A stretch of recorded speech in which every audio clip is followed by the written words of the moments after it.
Salam, hər vaxtınız xeyir olsun. Bizim bugünkü mövzumuz küləklərlə bağlı olacaq. Demək, küləklərin haqqında məlumatlar əldə edəcəyik. Həmçinin küləklərin növləri, əsli istiqamətlər, yerli küləklər və s. Bunların hamısı ilə biz sizinlə tanış olacağıq.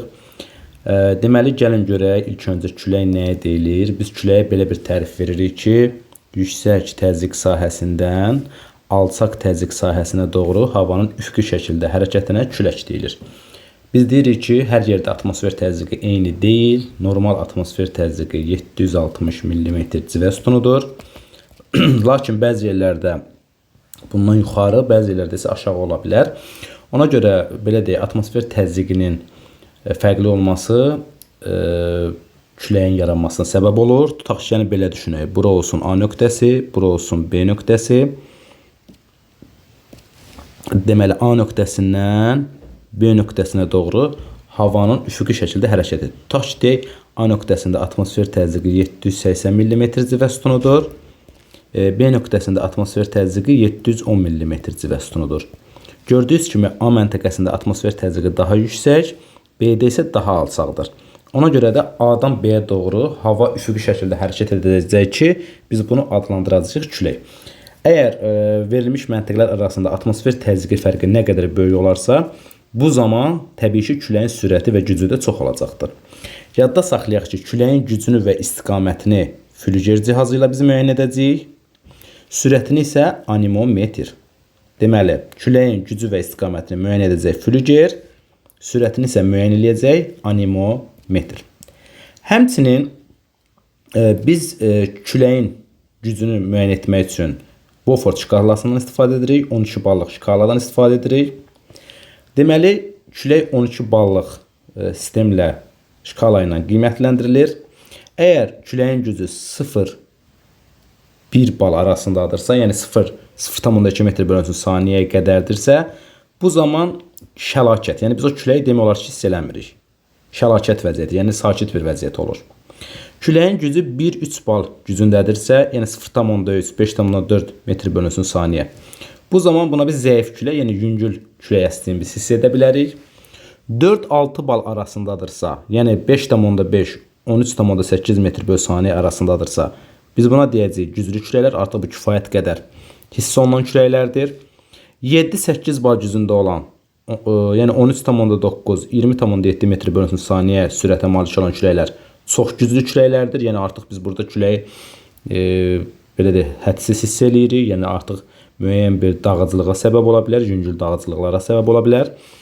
9-10 bal gücündə küləklər 20,8, 28,4 metr bölü saniyə sürətlə hərəkət edir. Artıq bu qasırğadır. Bunlar dağıdıcı küləklərdir. 11-12 bal arasında olan küləklər isə 22,5, 28,5 və 32,7 metr bölünsün saniyə sürətlə hərəkət edir. Bu isə güclü qasırğalardır, yəni çox böyük dağıdıcılığa malik olan küləklərdir. Həmçinin külək gülü anlayışı ilə biz sizinlə tanış ola bilərik. Külək gülü nədir? Yadda saxlayaq ki, hər hansı bir şəhərdə, hər hansı bir ölkədə biz ay ərzində nə qədər külək, hansı istiqamətdə küləklər əsib, bunu müəyyən edə bilərik. Bunun üçün külək gülü anlayışından istifadə olunur. Baxın, küləksiz günlərin sayı, yəni şəlakətli günlərin sayı bu mərkəz hissəyə yazılır. Yəni, bura əgər mərkəz hissəyə 3 yazılıbsa, deməli 3 gün külək əsməyib. Və baxın, belə deyək, hər hansı istiqamətdə neçə gün külək əsibsə, hər gün bir xətlə ifadə olunur. Baxın, 1, 2, 3, 4 gün bu şimal istiqamətində əsib, 1, 2, 3, 4 gün şimal-şərq istiqamətində əsib, 1 gün tutaq ki, şərq istiqamətində əsib, 2 gün cənub-şərq istiqamətində əsib, tutaq ki, 4 gün cənub istiqamətində, 4 gün cənub-qərb istiqamətində, 4 gün qərb istiqamətində, tutaq ki, 10 gündə şimal-şərq istiqamətində əsib. Və bu, görürsünüz, bu nöqtələri birləşdirib, əmələ gəlib külək gülü. Görək, külək gülü hansı istiqamətə daha çox yönəlib? Hansı istiqamətə belə deyil, daha çox uzanma var? Təbii ki, şimal-qərb istiqamətinə. Yadınızda saxlayın ki, külək ən çox hansı istiqamətdə əsibsə, ona deyilər hakim külək. Ona görə bizdən soruşsa ki, hakim külək hansıdır? Təbii ki, hakim külək şimal-qərb istiqamətində olan küləkdir. Çünki külək ən çox şimal-qərb istiqamətinə doğru əsmişdir. Həmçinin küləyin adlandırılmasını biz necə aparacağıq? Küləyin adlandırılması onun başlandığı yerindən müəyyən olunur. Baxın, biz bu hissədə oxun cənuba doğru yönəldiyini görə bilərik. Amma yadda saxlayın, biz buna cənub küləyi demirik. Bu külək hardan başlayır? Şimaldan.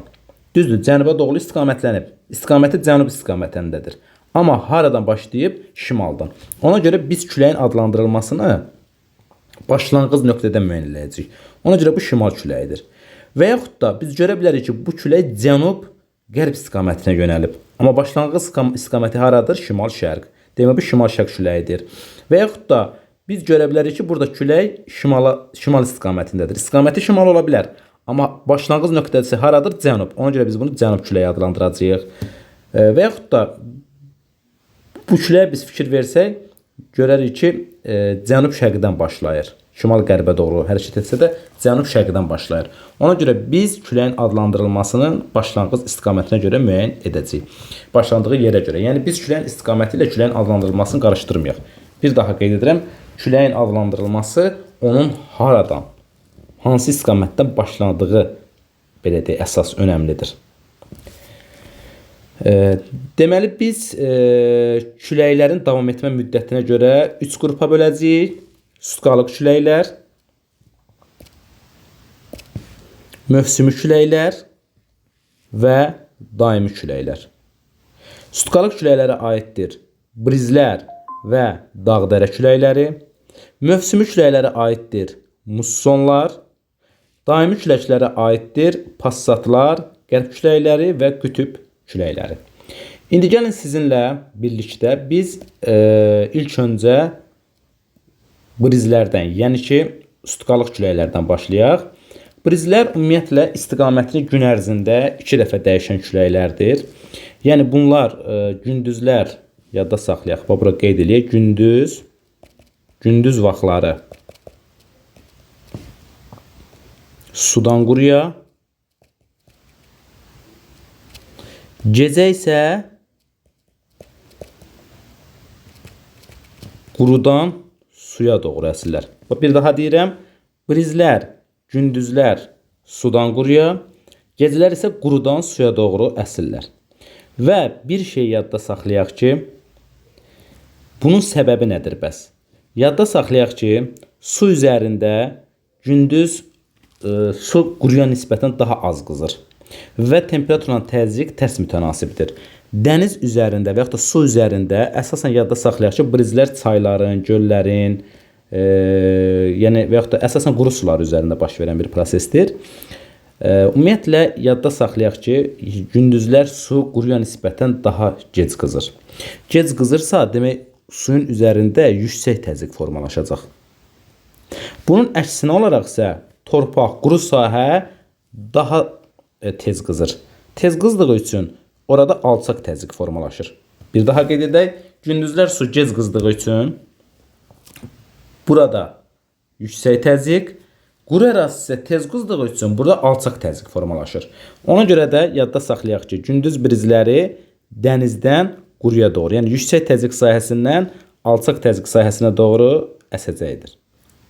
Gecə isə təbii ki, bunun tam əksi olur. Su tez qızsa da, daha doğrusu su gec qızsa da onun istilik saxlama qabiliyyəti çoxdur. Axşam vaxtları artıq su quruya nisbətən daha isti olur. Ona görə də su üzərində alçaq təzyiq, quru isə tez qızsa da istilik tez buraxır. Yəni istilik tez itirir. Ona görə də quru üzərində isə yüksək təzyiq formalaşır. Gecə brizləri isə artıq qurudan suya doğru əsəcəkdir. Ona görə də yadda saxlayaq ki, gecə brizlərinin istiqaməti qurudan suya doğru olacaqdır. Demək, nə öyrəndik? Gecə qurudan suya, gündüz isə sudan quruya brizlər əsəcəkdir. Həmçinin digər sutkalıq küləklərə dağ-dərə küləkləri də aiddir. Deməli, gündüz vaxtı dərə dağa nisbətən daha çox qızır. Ona görə də gündüzlər dağ-dərə küləkləri, demək, gündüzlər dərədən dağa əsir. Buna biz dərə küləkləri deyirik, görürsünüz. Gündüzlər dərədən dağa əsir. Bax, qeyd edirəm, gündüzlər dərədən dağa. Gecələr isə tam əksi. Belə deyək, gecələr isə dağdan dərəyə. Baxın, buraya yazaq. Gecələr dağdan dərəyə. Bəs bu niyə görə belə olur? Çünki gündüzlər dərədə yüksək təzyiq formalaşır. Temperatur nisbətən aşağı olduğu üçün yüksək atmosfer təzyiqi formalaşır. Ona görə də gündüzlər dərədən dağlara doğru, dağ yamaclarına doğru əsir bu küləklər. Gecələr isə bunun tam əksinə olaraq dərələrdə istilik daha çox olur. Ona görə dərədə alçaq təzyiq formalaşır. Dağda isə yüksək təzyiq olduğu üçün, nisbətən dağ yamacları tez soyuduğu üçün, burada yüksək təzyiq formalaşdığı üçün dağdan dərəyə doğru gecələr əsəcəkdir. Mövsümi küləklərə keçid eləsək, mövsümi küləklər musson küləkləri, biz mövsümi küləklərə aid edə bilərik. Musson küləklərini il ərzində istiqamətini 2 dəfə dəyişirlər. Yay aylarında yadda saxlayaq ki, okeandan materikə artıq bir şeyə burada diqqət yetirək ki, brizlər əsasən çayların, göllərin sahilindən quruya doğru əsirdisə və yaxud da əksinə. Amma mussonlar isə okeandan materikə doğru əsən biz küləklərə musson küləkləri deyirik və musson küləkləri isə il ərzində istiqamətini 2 dəfə dəyişən küləklərdir. Deməli, biz qeyd etdik ki, suyun istilik saxlama qabiliyyəti çoxdur. Yəni, su gec qızsa da gec soyuyur. Ona görə yay aylarında quru suya nisbətən daha isti olur. Ona görə okean nisbətən soyuq olduğu üçün okean üzərində yüksək təzyiq, materik üzərində isə alçaq təzyiq yaranır. Ona görə yay aylarında küləklər okeandan materikə doğru əsir. Gəlin indi isə biz qış mussonlarına baxaq. Qış aylarında okean, belə deyək, istilik saxlama qabiliyyəti çox olduğu üçün okean üzərində alçaq təzyiq, materik isə belə deyək, istiliyi özündə saxlaya bilmədiyi üçün qış aylarında daha çox soyuyur. Ona görə burada isə yüksək təzyiq formalaşır. Qış aylarında isə materikdən okeana doğru əsir. Bir daha qeyd edirəm, musson küləkləri yay aylarında okeandan materikə, qış aylarında isə materikdən okeana doğru əsəcəkdir. Bəs bizə sual olunsa ki, hansı mussonlar daha rütubətlidir? Təbii ki, yay mussonları. Niyə? Çünki yay aylarında okean üzərindən gəldiyi üçün çoxlu rütubət gətirir və əsdiyi quru ərazilərdə belə deyək, çoxlu yağıntıların düşməsinə səbəb olur. İndi gəlin xəritə üzərində biz həmin ərazilərə diqqət yetirsək, görə bilərik ki, yadda saxlayaq. Musson küləkləri ən çox Hind okeanında, Sakit okeanında, həmçinin Atlantik okeanı üzərində baş verə bilər, amma ən çox Hind və Sakit okean üzərində yaranan biz mussonları görə bilərik. Demək, yay aylarında bir daha qeyd edirəm, okean üzərində yüksək təzyiq formalaşdığı üçün Hind okeanından, həmçinin Sakit okeandan Avrasiya materiki üzərinə musson hava kütlələri gəlir. Musson hava kütlələri ən çox Cənubi Asiya, Cənub-Şərqi Asiya və Şərqi Asiya ərazilərində, həmçinin Mərkəzi Amerika və ABŞ-ın cənub-şərq hissələrində özünü daha çox göstərir. Ona görə də musson küləklərinin əsas səciyyəvi olduğu ərazilər Hindistan yarımadası, Hindistan yarımadasında yerləşən Dekan yaylası, həmçinin Hindçin yarımadası, Malakka yarımadası, Sumatra, Kalimantan kimi adaların şimal hissələri, həmçinin Filippin adası, Yapon adaları, Tayvan adası, Böyük Çin düzənliyi, Koreya yarımadası. Baxın, bu kimi ərazilərdə musson küləklərinin təsiri çox böyükdür və yay aylarında bu ərazilərə çoxlu yağıntıların düşməsinə səbəb olur.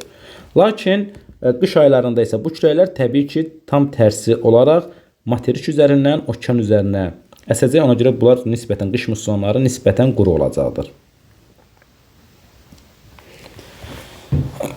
Deməli, il ərzində ümumiyyətlə istiqamətə dəyişməyən küləklərə isə biz daimi küləklər deyəcəyik. Yəni, bu küləklər daima eyni istiqamətdə əsirlər. Yəni, bu da təbii ki, yenə təzyiq fərqindən yaranır.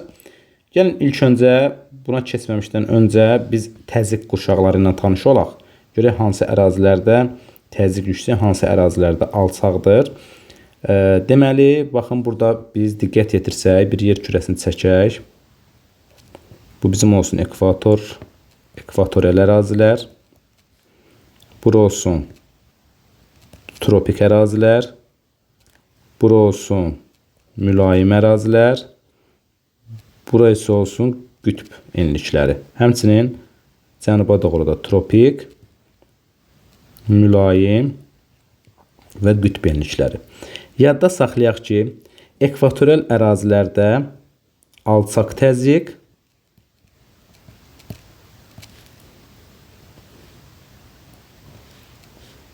deməli, ekvatorial ərazilərdə alçaq təzyiq və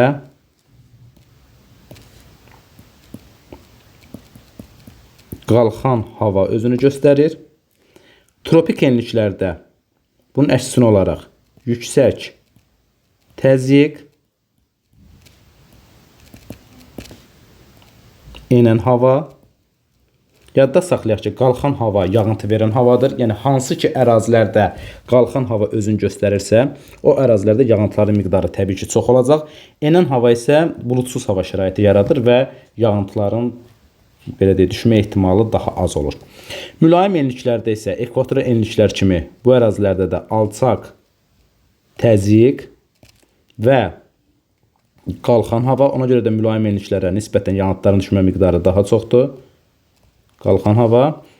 Qütb ətrafı ərazilərdə isə təbii ki, bu ərazilərdə yüksək təzyiq və enən hava. Həmçinin bunu cənub yarımkürəsində də təkrarlaya bilərəm, amma ehtiyac yoxdur. Təbii ki, cənub yarımkürəsində də bu proses eyni ilə gedir. Ona görə yadınızda saxlayın ki, baxın, daimi küləklər biz 3 qrupa böldük. Məsələn, birinci passat küləklərindən danışırsaq, passat. Baxın, fikir versək, biz dedik ki, tropikdə yüksək təzyiq formalaşır, düzdürmü? Ekvatorial ərazilərdə isə alçaq təzyiq. Ona görə yadda saxlayaq ki, passat küləkləri tropik enliklərdən ekvatorial enliklərə doğru əsəcək. Niyə görə ekvatorial enliklərə doğru əsəcək? Çünki ekvatorial ərazilərdə alçaq təzyiq, tropik ərazilərində isə, enliklərində isə yüksək təzyiq formalaşır. İkincisi, qərb küləkləri. Daimi küləklərin digər biri isə qərb küləkləridir. Qərb küləklərdə görürsünüz, tropikdə yüksək təzyiqdir, mülayimdə alçaq təzyiqdir. Ona görə qərb küləklərdə tropik enliklərdən hara əsəcək? Təbii ki, mülayim enliklərə doğru əsəcəkdir. Üçüncü, qütb küləklərindən biz danışsaq, qütb küləkləri isə təbii ki,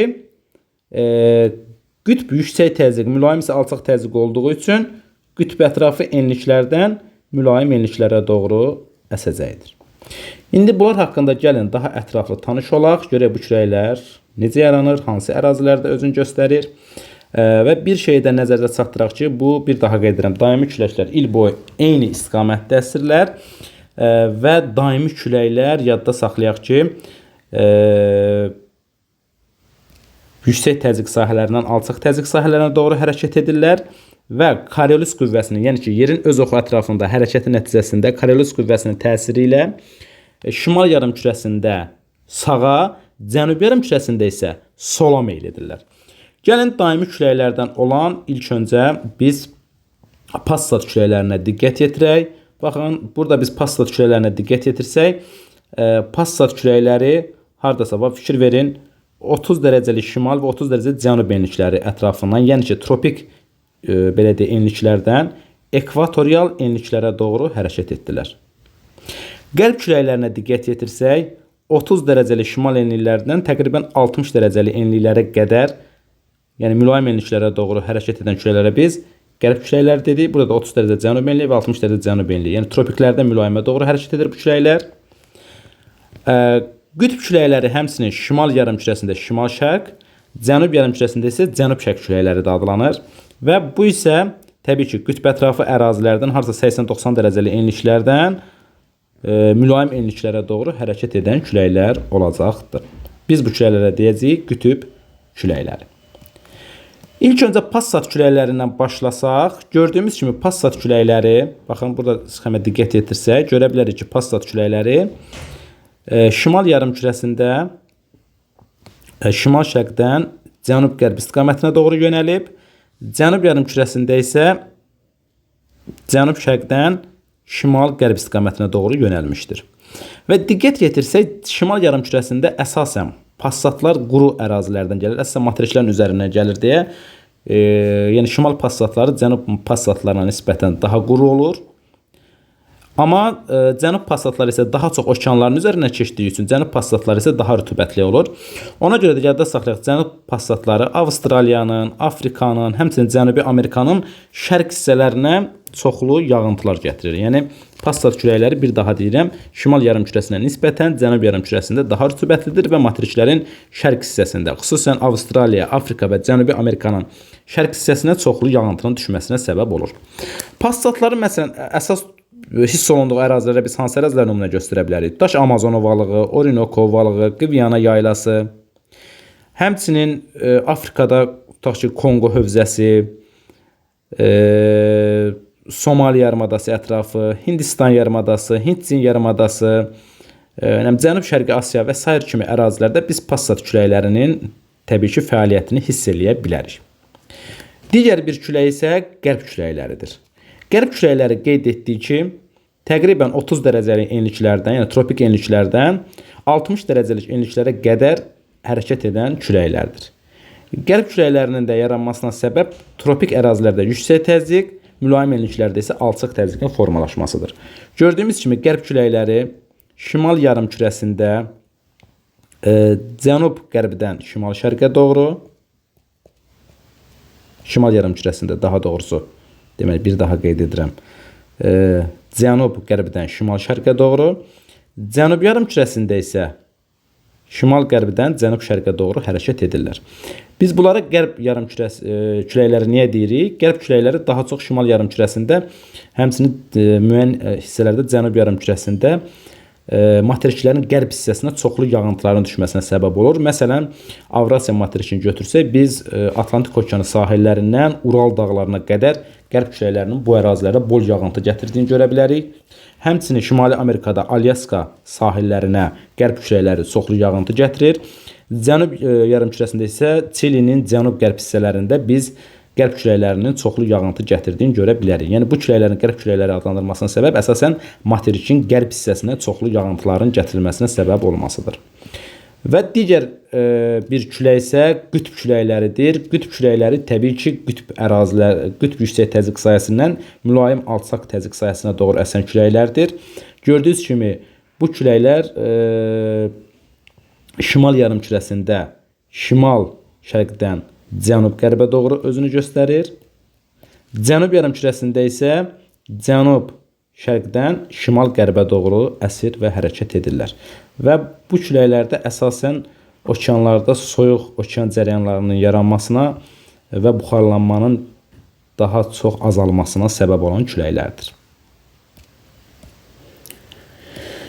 Digər külək növləri isə fırlanaraq hərəkət edən, biz bura küləkləri aid edə bilərik. Bunlar təbii ki, siklon və antisiklonlardır.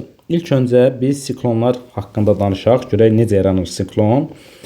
Biz bilirik ki, normal atmosfer təzyiqi 760 mm civə sütunudur. Fikir versək, baxın, birinci bu hissədə göstərilənlər, yəni siklonlardır. Biz siklonlara diqqət yetirsək, siklonlarda hardan hara külək əsir? Təbii ki, kənarlardan mərkəzə. Ona görə kənarlarda yüksək təzyiq, mərkəzdə isə alçaq təzyiq formalaşır. Ona görə yadımızda saxlayaq ki, bax buraya yazıram. Siklon. Siklonda deməli kənarlardan mərkəzə doğru, fikir verin, kənarlardan mərkəzə doğru hava hərəkət edir. Və şimal yarımkürəsində saat əqrəbin əksi istiqamətində. Fikir verin, şimal yarımkürəsində saat əqrəbin əksi istiqamətində. Cənub yarımkürəsinə isə diqqət etirsək, saat əqrəbi istiqamətində. Baxın, saat əqrəbi istiqamətində hərəkət edirlər.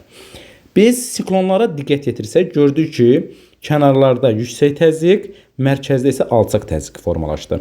Mərkəzdə alçaq təzyiq formalaşdırsa, demək burada necə hava olacaq? Təbii ki, qalxan hava. Qalxan hava. Qalxan hava olduğu üçün əsasən siklonlar buludlu olur, yağıntılı hava şəraiti yaradır, küləkli hava şəraiti yaradır və əraziyə daxil olarkən temperaturu aşağı salır.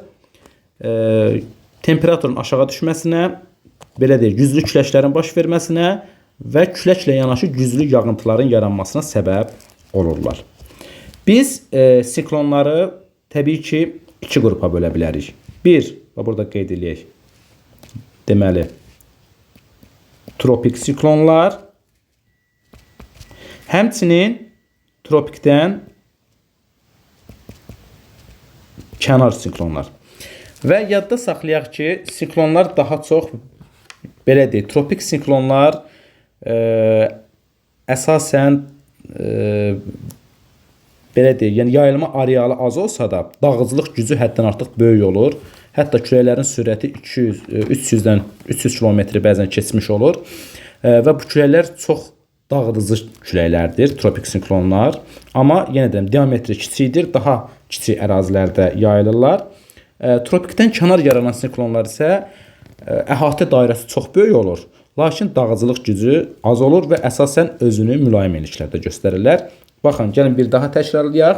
Tropik siklonlar daha çox, yəni diametri kiçik olur, lakin dağıcılıq gücü çox böyük olur. Bu küləklərin saatda sürəti 300-400 km-ə qədər çata bilər. Yəni həddən artıq çox böyük dağıcı küləklərdir. Və il ərzində belə deyək, 15 mindən çox siklon hadisəsi baş verir. Tropikdən kənar siklonlar isə bunların əhatə dairəsi çox böyükdür, lakin bu küləklərin gücü nisbətən daha azdır və daha çox özünü mülayim enliklərdə göstərirlər. İndi yer kürəsində belə deyək, bir neçə tropik siklonlar var. İndi gəlin görək onlar hansı ərazilərdə necə adlandırılır.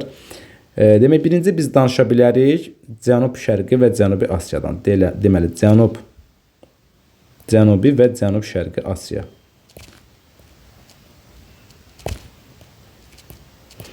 Cənubi və Cənub-Şərqi Asiyada biz siklonlara deyəcəyik tayfun. Mərkəzi Amerikada, xüsusən Karib dənizi sahillərində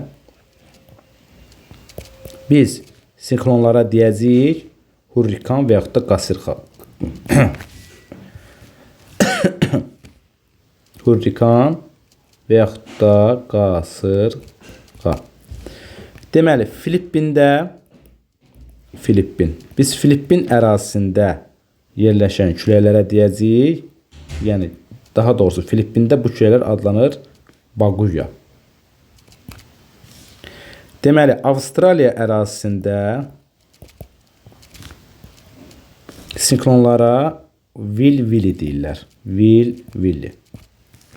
Həmçinin ABŞ-ın cənub hissələrində isə bu küləklər adlanır tornado və yaxud da smerç. Deməli, bir daha qeyd edək. Cənubi və Cənub-Şərqi Asiya ərazisində biz bu küləklərə deyəcəyik tayfun küləkləri. Mərkəzi Amerika ərazisində bu küləklər adlanır hurrikan və yaxud da qasırğa. Filippin ərazisində bu küləklərə biz deyəcəyik Baguya. Avstraliya ərazisində isə biz buna deyəcəyik Will-Willi. ABŞ ərazisində isə biz buna deyəcəyik tornado. Abituriyentlərə tövsiyə edərəm ki, yəni öyrənən zaman videodan qeydlər götürsünlər və bu zaman daha yaxşı öyrənmələrinə səbəb olacaqdır. Yazılı qeydlər aparsalar daha yaxşı öyrənə bilərlər. Deməli, antisiklonlar bəs nədir? Antisiklonlar demək qeyd etdiyimiz kimi, baxın, fikir verin, mərkəzdə yüksək təzyiq formalaşır. Mərkəzdə yüksək, kənarlarda isə alçaq təzyiq. Şimal yarımkürəsində fikir versək, bu küləklər saat əqrəbi istiqamətində hərəkət edir. Cənubi yarımkürəsində isə saat əqrəbinin əksi istiqamətinə hərəkət edir antisiklonlar.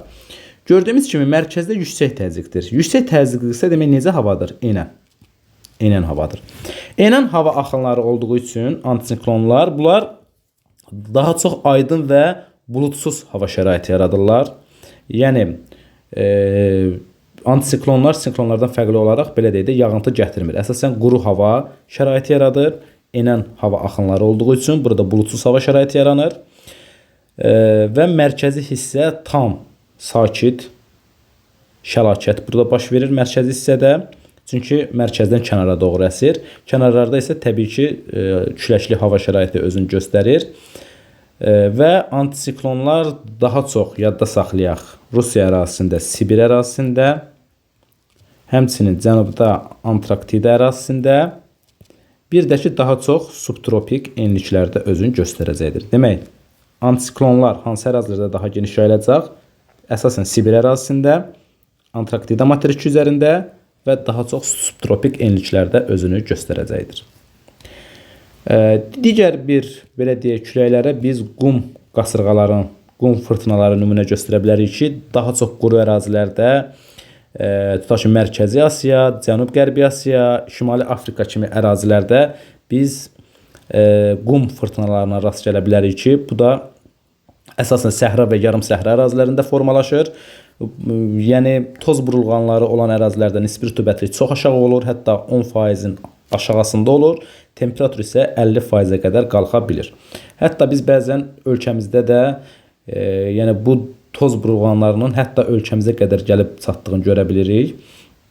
Bəzən xüsusən Bakı şəhərində biz bunu hiss edirik ki, Mərkəzi Asiyadan və yaxud da Ərəbistandan gələn bu toz burulğanları Azərbaycana da daxil olur hətta və havada tozun miqdarının kifayət qədər çox artmasına səbəb olur. Biz həmçinin bəzi yerli küləklər haqqında danışa bilərik. Bura qeyd edək, yerli küləklər deməli.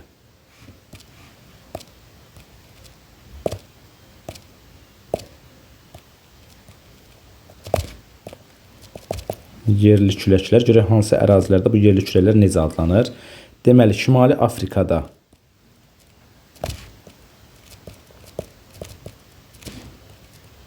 biz bu küləklərə deyəcəyik səmum və yaxud da xəmsin.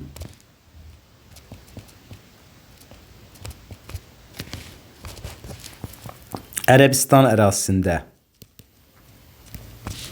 biz bu küləklərə deyəcəyik həbub. İtaliya ərazisində biz bu küləklərə deyəcəyik Sirocco. Qaradəniz sahillərində biz buna deyəcəyik Bora. Fransada bu küləklər adlanacaq Mistral. Yerli küləklərdən söhbət gedir. Fransada demək yerli küləklər Mistral küləkləri. Həmçinin Baykal gölü ətrafında isə biz bu küləklərə deyəcəyik Sarma. Bununla yanaşı Azərbaycan ərazisində isə Xəzər dənizi sahillərində yaranan yerli küləklərə Xəzri və Gilavar. Bir də ki, Küraraz ovalığı və Gəncə Qazax düzündə yaranan küləklər isə biz deyəcəyik Ağyel və Qarayel küləkləri. Deməli, biz bəzi digər yerli küləklərlə tanış olduq. Deməli, biz bu küləklərə Şimali Afrikada deyəcəyik səmum və yaxud da xəmsin. Ərəbistanda deyəcəyik həbub. İtaliyada deyəcəyik Sirocco. Qaradəniz sahillərində deyəcəyik Bora. Fransada deyəcəyik Mistral. Baykal gölü ətrafında deyəcəyik Sarma. Xəzər dənizi sahillərində yarananlara Xəzri və Gilavar, Küraraz ovalığı və Gəncə Qazax düzündə yaranan küləklər isə Ağyel və Qarayel küləklərini aid edə bilərik. Həmçinin Xəzri küləkləri təbii ki, Azərbaycana şimal hissədən daxil olur. Havanın soymasına, yəni qış aylarında havanı daha da soydurur, yay aylarında isə havanın sərinləməsinə səbəb olur. Gilavar küləkləri isə əsasən Xəzər dənizi üzərində cənubdan daxil olduğu üçün havanın temperaturunu artırır. Demək, yay aylarında temperaturun daha çox qızmasına, qışda isə havanın daha da mülayimləşməsinə səbəb olur. Ağyel və Qarayel küləkləri isə əsasən quru küləklərdir və təsərrüfata zərər vuran küləklər hesab olunur.